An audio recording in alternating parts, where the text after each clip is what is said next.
God's promise to make his descendants as abundant as the stars will be fulfilled through his grandchildren. Before we proceed, please show your support by clicking the like button. Also, make sure to follow us on your favorite platform. Now here's the story of Jacob and Esau.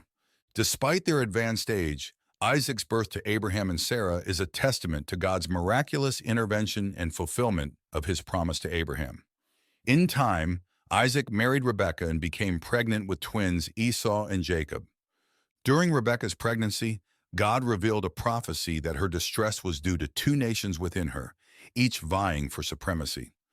Genesis 25, verses 19 to 23, describes, "One will be stronger than the other. The older will serve the younger."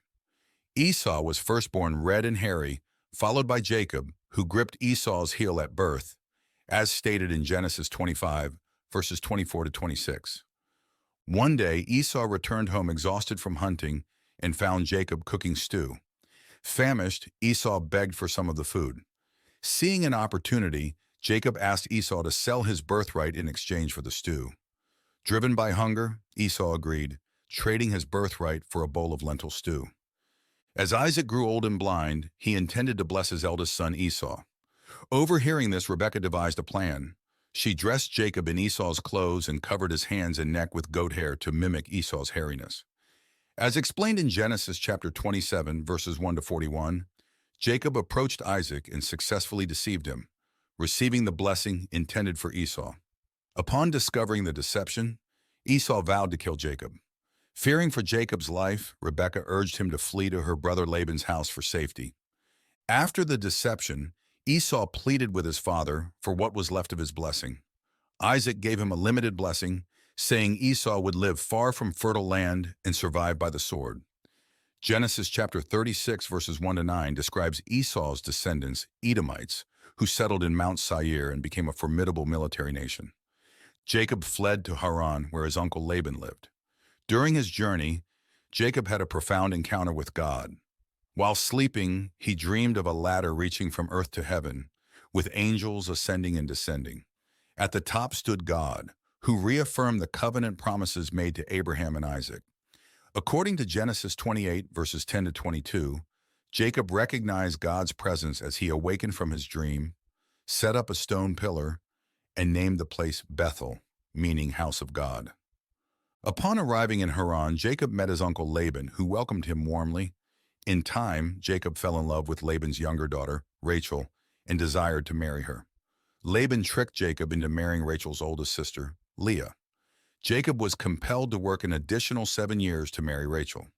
Jacob fathered 12 sons and 1 daughter through his marriage to Leah, Rachel, and their servants. As delineated in Genesis chapter 32, verses 9 to 12, Jacob intended to return to Canaan with his family and possessions after many years in Haran. Anxious about meeting his estranged brother Esau and fearing retaliation for stealing his father's blessing, Jacob sent gifts to appease Esau and spent a night alone at the Jabbok River. That night, a mysterious man appeared, and Jacob wrestled with him until daybreak, refusing not to let go until he received a blessing. As the struggle progressed, the man touched Jacob's hip, wrenching it. Genesis 32, verses 26 to 28, describes the struggle between Jacob and the mysterious man from night until daybreak. At daybreak, the man asked Jacob his name, thus changing his name from Jacob to Israel, meaning he struggles with God. Jacob called the site of the encounter Peniel, which means face-to-face with God. As explained in Genesis chapter 32, verses 9 to 12, Jacob expressed his unworthiness and fear as Esau approached with 400 men. He feared Esau might attack and harm his family. Jacob divided his people and possessions into 2 camps, hoping that if Esau attacked one, the other might escape. When they finally met, Jacob bowed 7 times as a sign of respect. Verse 11 expounds Esau embraced him, showing forgiveness and reconciliation. The brothers wept and reconciled after years of separation. Thank you for joining us today.